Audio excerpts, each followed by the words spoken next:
Qui croyait que Kokonyang est en opposition? De même, Union Sacrée, Batowana, Osa 38, ce sont des flatteurs. L'unique politicien aujourd'hui président de la République, c'est Félix Tshisekedi. Kasavubu, Azalaka, la société civile, Ndiakomaka président de la République. Sango, Bazu, Banim. Tekoya Mobutu, c'est un journaliste. Yo Makamana très bien. À côté de l'armée, dès qu'on a Kabila le père, Makizar, Nazamba Kuna, Ndiayak, Oyo Kadogo, Koute l'autre côté. Bon, la formation au gouvernement, Toza Moussika, mais Toyebi, il y a eu un problème de parité.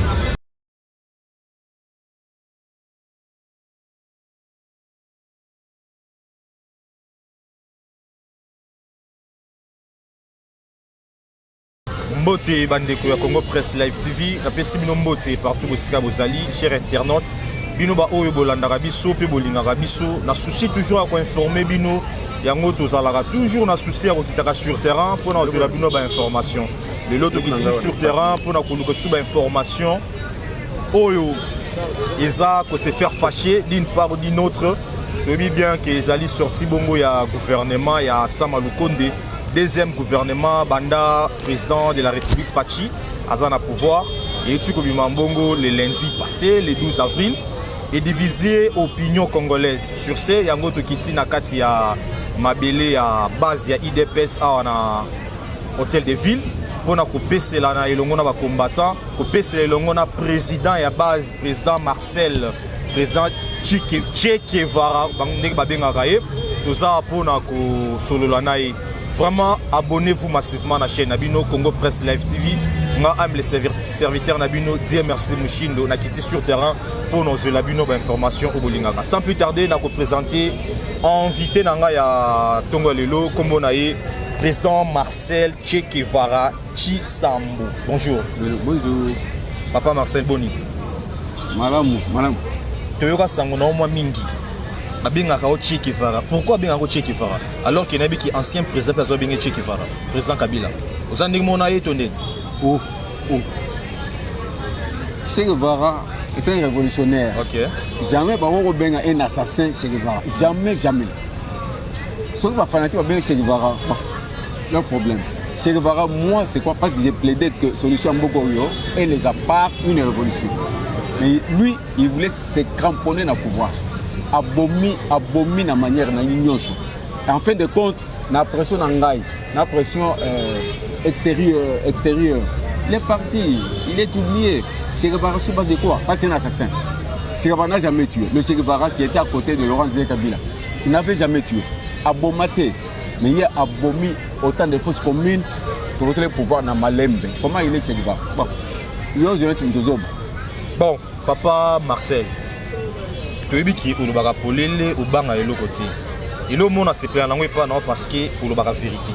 Quand il s'agit de la vérité. Ok, donc ici awa oui information et ça qui gouvernement ya Sama Lukonde auto c'est là qui banda ba mois et belé à fond et bimi. Avant tout quand on a bosindo, pourquoi gouvernement est sali plus de 3 mois ils ont bimaté? Qu'est-ce qui était à la base? Qu'est-ce qui bloquait les choses pour que le gouvernement bimaté? Merci beaucoup monsieur le journaliste. Bon, dans la formation au gouvernement, Toza Moussika, mais Toyebi, il y a eu un problème de parité, de géopolitique. Toyebi, président de la République Félix Tshilombo, un stratège. Est-ce qu'on demandait à Panzi coalition? On demandait. Alors, il faudrait que les femmes soient représentées d'une manière, il y a parité. Toye Malem, comme ça, Maël n'a pas à Malem. Total, et il faudrait donner du temps au temps. Le temps au temps, le gouvernement est bimi, monsieur Mouchindo. Est-ce que vous avez marqué pour le gouvernement? Malgré les commentaires, vous avez marqué les amakasto, comment place là? Bon, on a marqué les agarabato, au niveau de la population, opinion, marqué les athées. Ça, je vous dévance. Au niveau de l'opinion, marqué les athées. Sauf Obaya qui n'a parlé du peuple. Oh, union sacrée. Je vous dévance, j'ai dit. Oh, union sacrée. On a vu ça, combattant. Donc, vigilez pas. Dans une coalition, dans le mouvement, union sacrée. Donc, vous matez. Tous ensemble. Mais ce baillot, tous au 132 est allé sauter. C'est là qu'il fallait que le gouverneur soit bimi. Peuple a lobaté. Pour pas tous la kunate. Est-ce la population, vous êtes journaliste. La population a bini. Avec ma boque. Population mobile, avec ma boque. Il n'y a que Batoya qui passe au gâteau. Au 132. On lui pose là. Pas mal de trucs comme ça. Ça va s'aller faire rire. Donc, comme on a attend, il y a la coalition. On les encourage tous. Baya, la vision à UDPS, la vision à Fachi Béton. Ok, voilà la vision à IDPS, vision à Fachi Béton.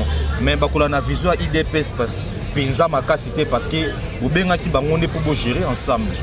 Bon, tout côté kuna, si vous gouvernement bimi, d'une part, ils ont violé l'accord moko au président Salaki na batumusu pendant consultation.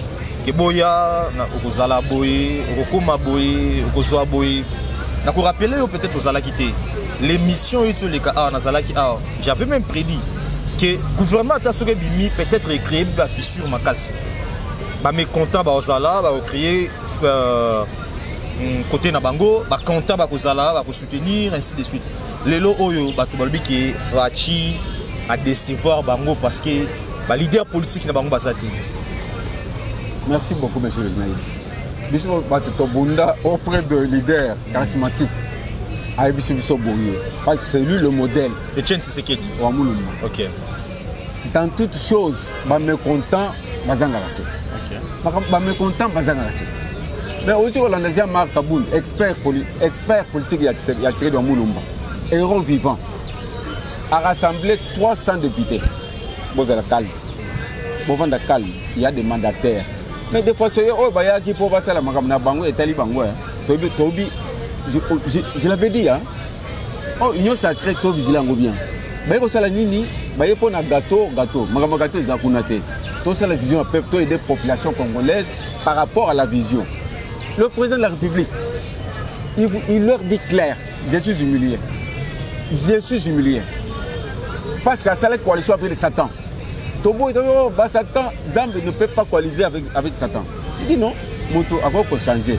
On a vu, changer, mais avec toi en Kawo. Avec moi le sous.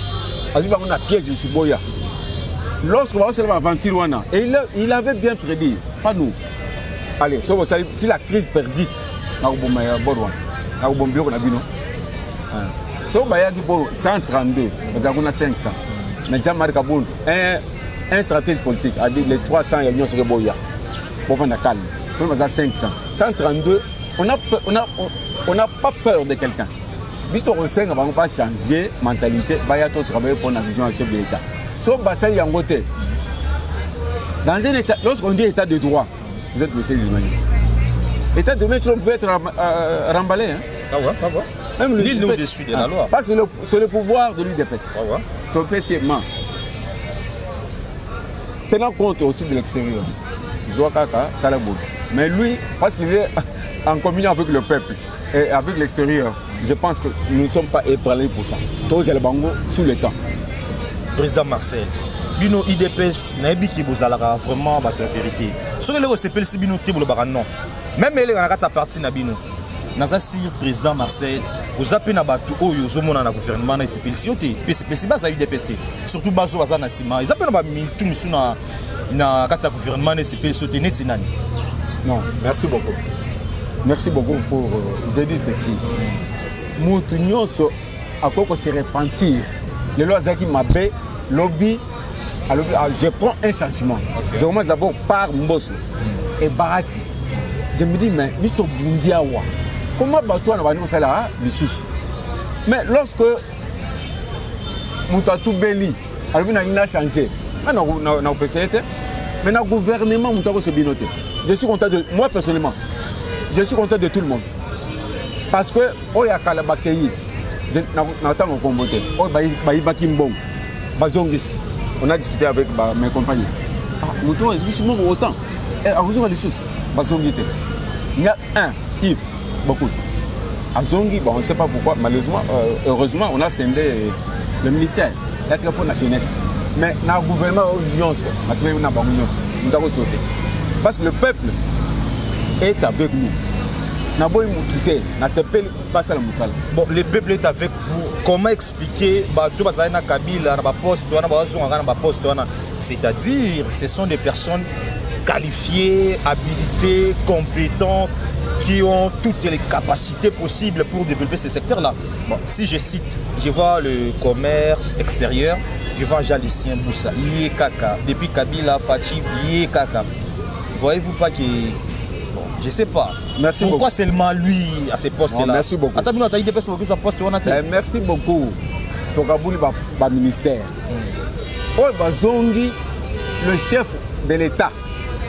Il les observait. Oh ya Salibo. Oh ya Salibo. Oh ya Salibo. La finance a changé. A changé après 6 minutes. Après si vous tes années Tokaboula qui passe que les unions sacrées. Après si vous partout où nous Nicolas passons. Kazadi. Ah. C'est lui le ministre. Oui. On rappelle, oui. Bon ami. Parce qu'on tient compte des compétences. Comme les Alliés qui ont eu des pesteurs qui payent l'eau, on a biso, pour gérer une boca, le peuple là s'est retrouvé. Mais le reste, dans la FCC, Mouton a sali bien. Le chef observe, Mouton a sali bien. Comment ça dit bien? On doit le remettre. Alors, il n'y a pas un problème. Nous avons un monsieur le journaliste. Vous avez vu Tanga Bongo, du temps du père. Un père, au boutiste, c'est qu'il Moukola a joué. Démissionnaire, beaucoup démissionnaire. Pourquoi? Parce que à la du goût, il y a pouvoir, il y a Moutazaki qui est aujourd'hui, oh, il y a une union. Parce que la vision, il y a besoin de la République. Hollandi en côté, il y a un avec l'Ungulep sur l'Ungulep sur toi. Bon, même assemblée, c'est là que nous allons. Mais, comme il y a un chômage, il y a un chômage. Tu as piégé Bango. Vous comprenez? Tu as piégé Bango. C'est-à-dire il singeli kolanda vision ya mokonzi ya mboka mais mokonzi ya mboka pe singeli ayoka pe bosenga ba ya so travailler na bango lelo plus de 138 députés basangana ki pona koloba non na gouvernement ya Sama Lukonde parce que bilongi za na kati kuna ezali expression ya déception na bango et pas mokonzi ya mboka Félix Tshisekedi a décevoir bango ba montaki au créneau pona koloba ki bazali te na kati ya makambo wana. Voyez-vous pas que bango ba oba bandaki makambo po Jani Mabunda koya bango ne pa bandaki makambo po Ilunkamba akoya bango pe bakoti susu babite gouvernement ya Sama Lukonde vraiment to sepe na ngote. Voyez-vous pas que investiture ya gouvernement ça pose déjà problème et puis l'union sacrée déjà zo qui est déjà malé na libulu nango pe na disparition. Vous êtes un journaliste. OK. Aujourd'hui la question na kati kuna bazala combien? Est-ce 132? Yo baissé en 138. Et c'est peut-être 138. On sait que c'est 132. Okay. Ce n'est rien. Tout ça besoin d'un bango. Mais ça c'est rallié dans l'opposition. Nous allons les couler tous. Comment? Ils ont eu peur du chômage.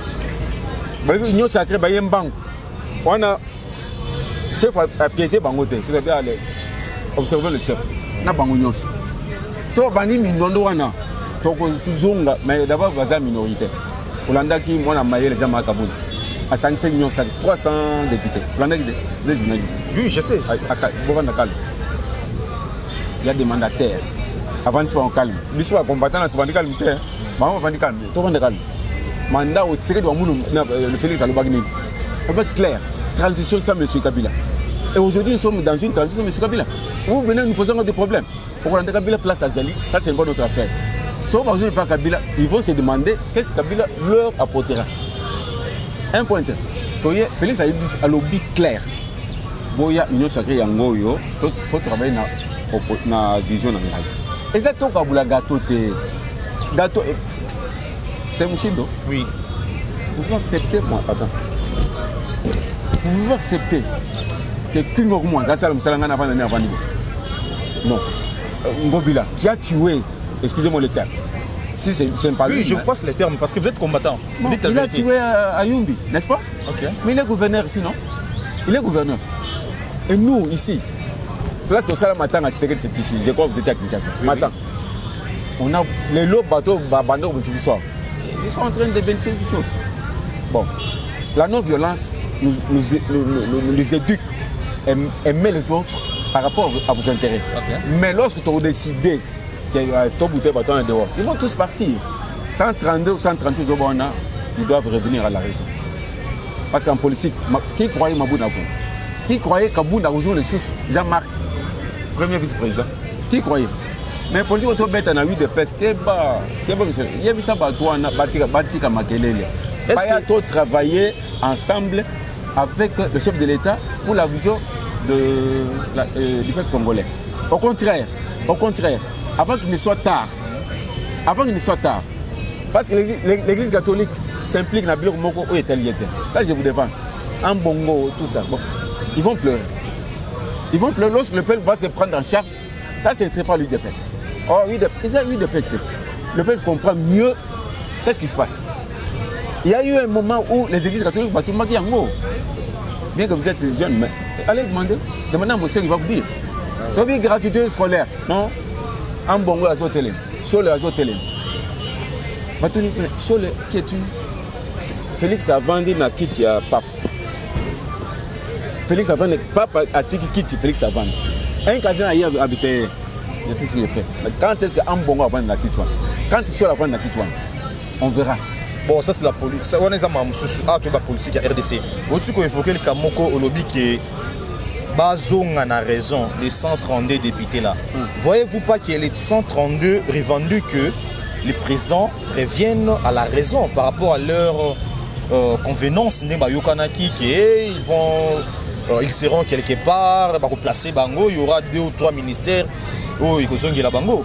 Comment est-ce que le président est face à la raison au lieu Bango? Parce que Bango a monté à créneau, ça quand même n'a droit. À ce niveau-là, c'est déjà dépassé. Le gouvernement est bimi, le peuple a bêti Mabok. Et a bêti Mabok avec 55 ans. Encore, bon, c'est rien.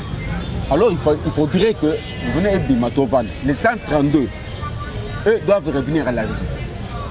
Parce que la majorité, les a 132 on a dit. Je vous ai parlé de Jean-Marc Kaboun, l'expert, l'héros vivant, avant 300 unions sacrées. Allez vérifier, cause à la calme. Les 132, Bagoulela. Bagoulela, mais tu as base à la député, Bavan, dans le Valère en bon. Bâti, il a fallu que ça a dissoudre le parlementaire. Il faut que tu aies pas dissoudre le parlementaire. Comme tu as une majorité, basé à 500, 300 derrière nous. Comme tu as dit Bango, le matin, on voit 10 besoins, je ne sais pas Kaboun. Ils sont en train de faire des chantages pour rien. Nous n'allons pas céder devant les chantages. Si on va dire qu'on a peur de la FCC, parce que la FCC et Sekouf, ils ont une crise chez eux. Bon, c'est vous l'UDPS, vous en avez pouvoir pour rappeler, vous en avez pouvoir pour 5 ans. 2 ans et sur les cas, président de la République a lobby qui les gars qui bien été parce que FCC a été calé. Maintenant, FCC a été. Maintenant, ils ont un obstacle. Ça m'a le compte de Moutounabino, le gouvernement où il y a union sacrée. Fachi a pouvoir pour développer Mboka.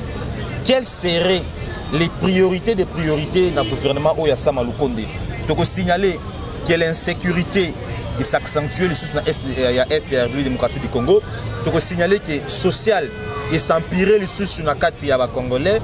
Tu peux signaler ce que Makamekomi Kili chômage et mati tout les Ayabeba. Quelles seraient les priorités pour ce gouvernement de Sama Lukonde? Merci beaucoup, monsieur le journaliste. Et c'est la question de piègeté. Programme, il y a nouveau gouvernement, c'est clair.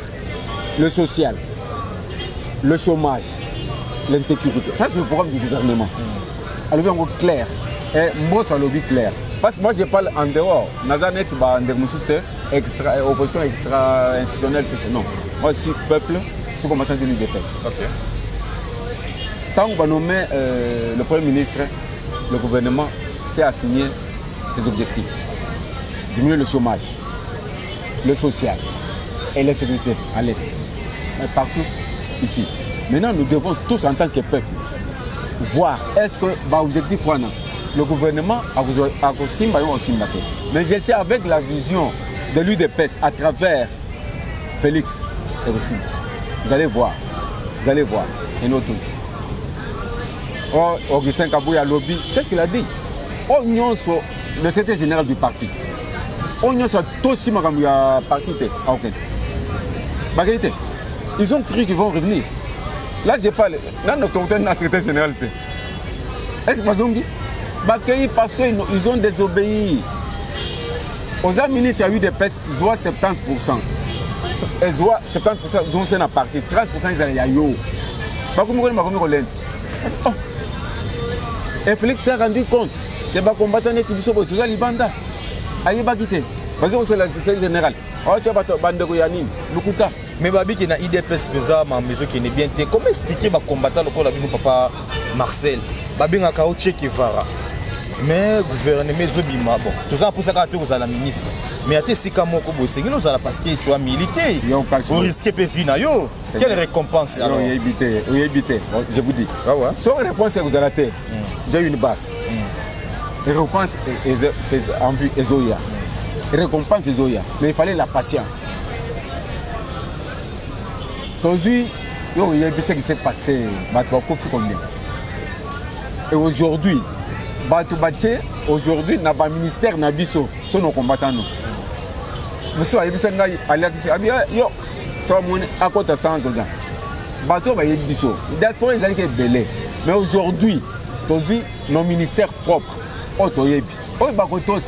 il paraîtrait au lieu de 70 comme 90, Bangbas doit 10% parti et soit 90. Je ne sais pas, je vais vérifier. Je vais vérifier. On est comme une dictature, hein? C'est pas normal quand même. Non. Oh, il y a Bissot. Il y a Bissot. Mais, oh, il y a Bissot. Il y a IDPS, je comprends. Quelle dictature? Mais est-ce que il y a un texte pour comme ministre? Quand nous sommes, on a bien bourgmestre. Na uti bangu. Au bien ministre. To bunda kina yo kuto bunda ngana bundi makasi. So na zo ko mi ko chabu. Il y a dictature habité à côté. Mais ça nous sommes diaspora. Ayebi le côté. Na yebi yote. Na yebi bango ba konzo bi diaspora ni baza makasi na IDPS. To comme na pouvoir IDPS tout le monde ba zala libanda bazo diriger que le kabato azali na katia. C'est un peu compliqué place on a. Le président a compris à travers le secrétaire général et le président existe il y a union sacrée, il y a UDPS. Le président le premier vice-président il y a assemblée. Ils ont compris. Monsieur le journaliste suivait. Lorsque Jean-Marc Kabound a terminé la permanence, ils vont nager. Il y a Kananga. Alors, il va tout pour combattre le pouvoir de Félix. Le Mabundaza, Jean-Marc Azap, il est revenu. Mais ça doit, il faut être à Bissot. Il est revenu à Zawana. Et aujourd'hui, tous les ministres sont partis, sauf Jeune Bokul, Yves, on plaidait pour lui. Il a fait même diviser la jeunesse et l'espoir. Okay. Donc, ça, c'est la force de Jean-Marc et d'Augustin Kaboué. Ok. Revenons d'abord avec cette histoire du gouvernement ici. Ceux qui va investir le gouvernement à Samalouko l'été, quelle serait la décision de Fachi et quelle serait la position de la base? Parce que ceux qui vont se coaliser dans l'opposition dans l'Assemblée nationale, les 132 et les restes là, ceux qui vont se coaliser, comme appelle 252, 253, 300 et ainsi de suite, qui peuvent renverser Makam. Ceux qui vont bloquer, parce que ça se dit déjà que la Bango, dans le Parlement, pour l'investiture. Ceux qui vont bloquer, voyez-vous pas qu'il va bloquer le pays, puis va bloquer Fachi? Quelle serait la décision du Fachi et quelle serait votre décision en tant que base? Là, je vous concède. Je pense que moi je connais les Congolais. Et c'est un peu d'analyser le contexte. Je n'analyse pas, je vous donne une réponse exacte. Il y a des signaux, hein? Il y a des signaux qui montrent déjà qu'il y a cuit. Je vous dis, vous êtes journaliste. Oui. Vous êtes combattant, je ne sais pas, comme d'autres. Je vous dis, Batouana, ils sont là, ils ont un chômage. Batouana, ils ont un chômage.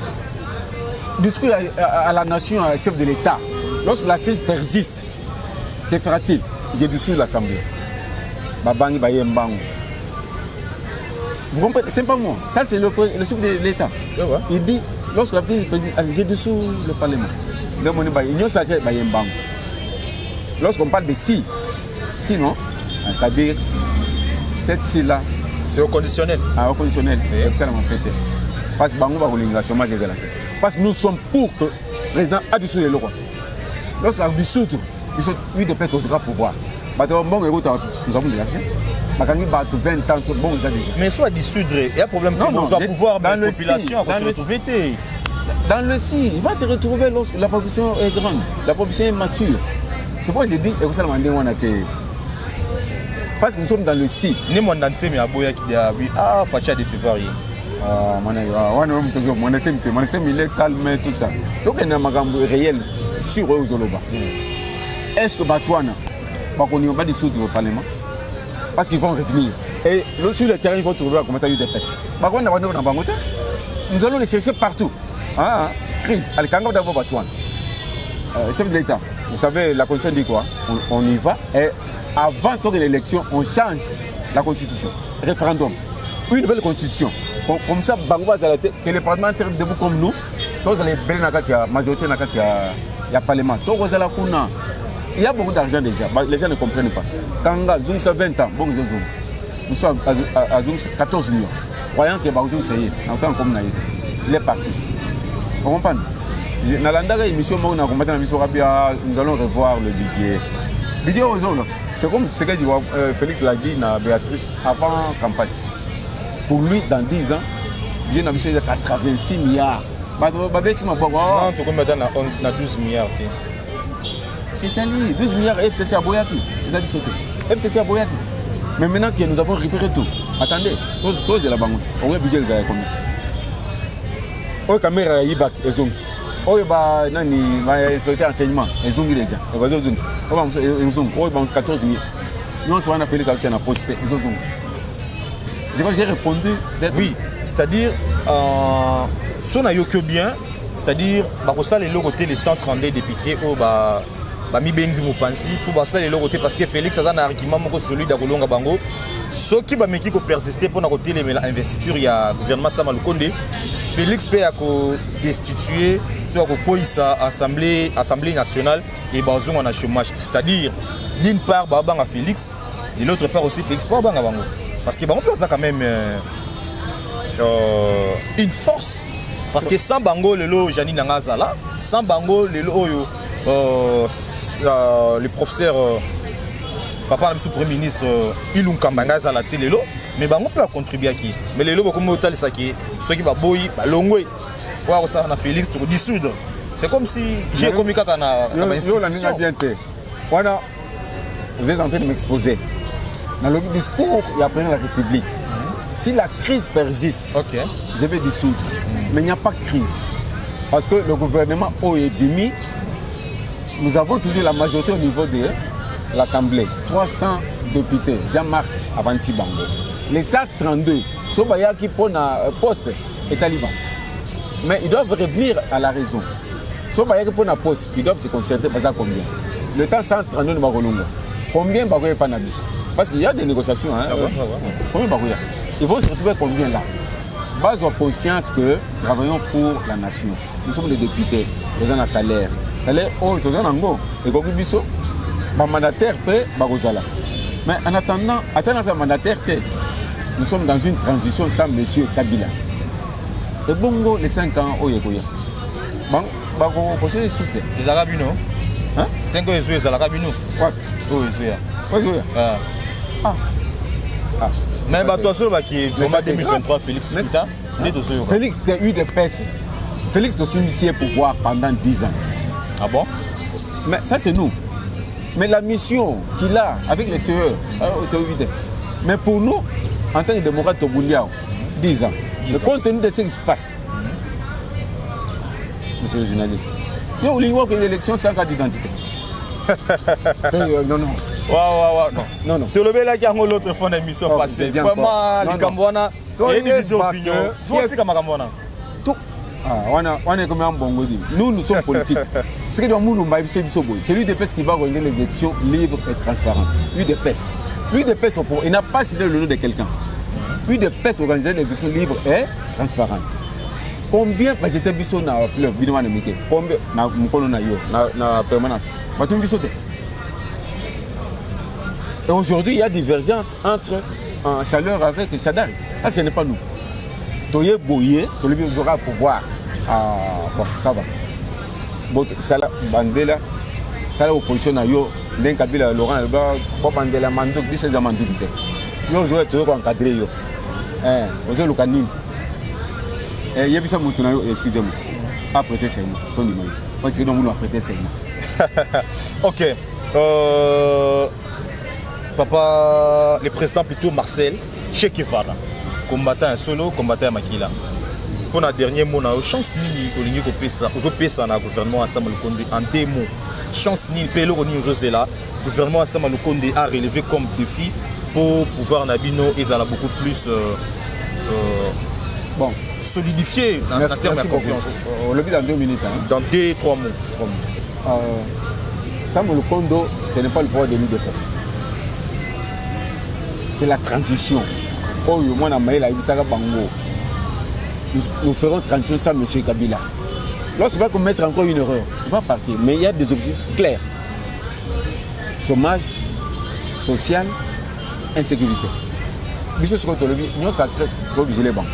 Nous sommes sacrés, le total. Est-ce que vous avez dans une année, et nous allons encore réformer un petit gouvernement encore de combat. Mais je sais que ça, monsieur, il a compris la vision du chef de l'État. Et sur l'État, c'est sa idée de l'objectif. C'est la réussite totale. Comme la transition, le mandat qui vient, c'est lui de PES qui va occuper tous les postes. Le mandat qui vient, c'est lui de PES qui va occuper tous les postes. Merci beaucoup, président Che Guevara, président Marcel. Est-ce que vous pouvez donner votre contact et numéro aussi, si possible? Ok. Avant de donner ça, vous allez me permettre que je vous montre. Je suis Che Guevara, pourquoi? On va voir. Excusez, hein?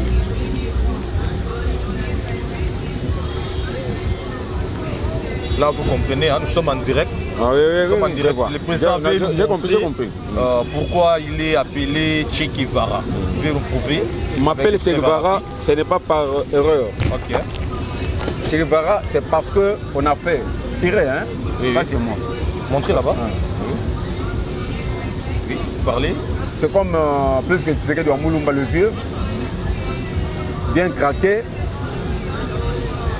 Il fait des déclarations comme il veut. Et le même Tshisekedi de Moulumba lui envoie un journaliste, Hans de Flandre. S'il me suit, Hans de Flandre, celui qui a coulé avec moi, lui Michel, en 2003. Il m'avait donné ce numéro, mais j'ai perdu ce numéro. Je vais encore donner le numéro pour que ça soit un peu bien. Vous trouvez avec ma base. Ce n'est pas cette base, ça c'est une nouvelle base. Mais ici, ça c'est Che Guevara, président Marcel. Bien craqué nous. Hans, s'il est vivant, c'est le président Marcel. Lui me connaît sur le plan de président Marcel. Je suis Tombalbaï et je donne mon numéro 090 653 95 31. 090 653 95 31. Tissambo, Benoît Marcel, Che Guevara. Merci beaucoup, président Marcel. C'était un plaisir pour moi de vous recevoir pour la toute première fois. Nakati ya plateau Nabiso, ya émission Nabiso ya masolo ya politique. Vraiment on a sepeli makasi mingi ko ya mayo et nabi ke base puis baza na sima, base baza pe na posa ba émettre à moi point de vue par rapport à l'actualité, mais de signaler qu'il est temps des AT parce que télévision Zangonga. Vraiment je suis désolé. Mais une minute, si je peux parler avec quelqu'un, même pendant 2 minutes, 1 minute, sur les réalisateurs P.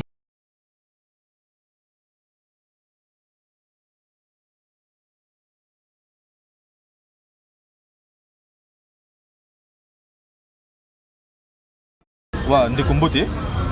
Combattant IDPS, comment on a dit? Comment on a Alphonse Bakabwe Baloun. Alphonse Bakabwe Baloun. Gouvernement sama lukonde yango etsobima. Opinion za divisé. Mboka bato muso abiki ezotambola bien ti. Oyebi bien ki ekomi kaka ba destitution. Ituru kuna ba manisa akoya. Ba tusi kokwesa ndeko vice gouverneur Nero Mbungu. Sama lukonde abimisi gouvernement est divisé, opinion congolaise est divisé pe union sacrée na kati na bino moko. Qu'est-ce que vous pouvez dire par rapport à Makambo Union? Voyez-vous pas que Makambo est déjà mabé et peut-être peut sous Kamabé? Merci mon panzi sango. Nakoye bisayo Makambo eza bien. O bazolo baké Makambo eza bien té. Bazota la sunu ditante. OK. Même Yesu o tozo benga nzambe lelo. Tango akitaka na mokili na bomoto. Akukai ko sangisa bato nyonso te. Ezalaki na ba o bazalaki pe contre ye. Na ba o bandimelaka ye. C'est pour autant dire que na vie ya bato. Soki molile komi ya makasi. Boye ba ketongo lingetana. C'est-à-dire cela veut dire que ozolo ba ke bato bazo kufa na est. Bato babanda ko kufa na est depuis kala. Molobi que na minute violence est accentuée. Ils a bien bato oyo bazosala violence wana bazosala yango avec intérêt bazowelela minere ndenge babandaki kozwa dans le calme puisque y avait batrouille ya bato po babandaki kofavoriser po bazwaka minere na minute oyo basi basentir écho basi bamoni musika ke non il y a quelqu'un ndenge bato bandaki koloba ke yesu azoya navandaka awa nazela ye mpo nazwa lobiko ou soit na avancé basi basentir ke non mopepe oyo bayokaka na ntango babandaki kozwa yango na facilité na mopepe oyo esi oyo eza différent. C'est pour cela qu'ils ont profité de même. Puisque bayebi que non hémorragie wana ezokata na dans peu de temps. Indelo koyoki na zoba que non na vie ya bato molili soko ye makasi to yebaka bien que tongo elingetana. Tongo kotana ya tongo eza ko silisa makambo nyonso avec Félix Tshisekedi. Nazo assurer yo mopanzi sango. Makambo ezo sira dans peu de temps. C'est pour cela bato wana bazolinga bazonga bisika ba utaki. Yango bazo profiter na moment oyo babanda komema basala baboma oma baza déjà na dernier moment on espoir nazo pesa union sacrée est difficile union sacrée est divisée te union sacrée est mobimba eza bato oyo bayaki na ba intention ya mabe to banda ko yoka na bakama mususu tango mokonzi ya mboka initiateur oyo après voyaki oyo préparaki eloko wana altanga lobaki bato musu baye na se balobi oyo ekosimba te toyokaki mete ata bandeko na biso ya kaka Kabila balobaka nini balobaka ete Félix aza na courage ete mpona kopanza libala na biso na bango puisqu'il avait signé les accords mais ntango abetaki kake ya 6 minutes personne ne croyait mais ekomaki kake epa na bango lelo bazolela qui croyait que kokonyanga akona bakeison à l'opposition de même union sacrée bato wana osa 38 ce sont des flatteurs bazo lukande mbongo bazo confondre politique ezaka n'époque Kabila na politique ya lelo bayebi que non to tia makelele to sala n'importe quoi ba jipe koya biloko ekoya or nazo son historique pesanga temps na histoire ya mboka oyo ata 5 minutes tezebele libata 35 OK na histoire ya mboka oyo to tikala kozwa président politicien na mboka oyo te. L'unique politicien aujourd'hui président de la République, c'est Félix Tshisekedi. Comme preuve, Kasavubu, Azalaka, na société civile, Nde Akomaka président de la République. Sango, Bazu, Banine. Tu es Koya Mobutu, c'est un journaliste. Yo Makamana très bien. À côté d'une armée, avec le commandant à commander le coup d'État. Tu es Koza Kabila le père. Makizar, Nazamba Kuna, Nde Ayaki, Oyo Kadogo, Koute le côté. Moto Oyo Kotaki na pain ya politique. Nde Koko secrétaire à Zoma Masolo. Oyo awuti na bain politique abotami na makila politique akoli na politique donc politique eza bilene c'est Félix ozomona oyo ayebi ba carte bato beta ayebi makambo nyonso bazosala wana si c'est pas pour rien azotika bango basakana bango bazobanga bayebi oyebi na théorie de négociation mpona mikuti na bain ya vie na ngai baétude na sala na négociation soko lingo gagner eloko ya malonga bamataka likolo ozoyoka yango zoka bato wana tomata mais babosani ke Félix aza Kabila tel bake politique moins nyonso babande koyela ya bande kokita mais Félix akokoya na mutambo wana te bango nde bakozinda. OK Félix akokoya na mutambo wana te bango nde bakozinda wana ezali maloba bongo ya base ya IDPS. Vraiment tokomi na suka émission na biso vraiment désolé prochaine fois tokoya po ofungola makambo na mono za na kanda makasi toza na posa makambo avancé peuple azo bénéficier ni na makambo nyonso. OK posa ezali peuple a bénéficier posa bénéficier nini peuple a gagné posa nyonso peuple a se retrouver. Excusez toza senga na président Mbosso apesa biso liste ya bato nyonso wana a publié yango na ba site nyonso atanda yango tala tokozala jour investiture tokozala jour investiture tokozela soki ekosila na minuit oyo bakomekaka ke non baboyi koinvestir gouvernement bokoyoka monde koyoka ekotika l'histoire na mboka oyo. OK monde koyoka kotika l'histoire na mboka oyo. Merci makasi parce que vous allez qui belé bolanda ki biso na pesi merci na ba nyonso landa biso na pesi merci à partir à Finlande na pesi merci na ba nyonso ba sabona na Congo Presse Live TV na pesi bino merci bisika bozali bino bo pesa biso ba suggestion na bino bo encourager biso de part d'autres na pesi mbote pe remerciement na ngai que tout droit na oyo alinganga pe soutenanga makasi Tony Kabola Mbikwa Napesi merci parce qu'il y a linganga langa partout. Merci bongo na cameraman Clovis. Lié au atambla na biso l'infatigable azala na biso. Les autres allez na katsa mabele IDPS pour na kopesa li solo. Kotal sa li solo ya gouvernement pe kotal sa mamne ngizokende. Merci vraiment Bolandi, Boyoki, pe bon comprendre. Quant à moi, je vous retrouve très prochainement. D'ici là, pour découvrir la chaîne Abino Congo Presse Live TV. Merci beaucoup, mon avocat.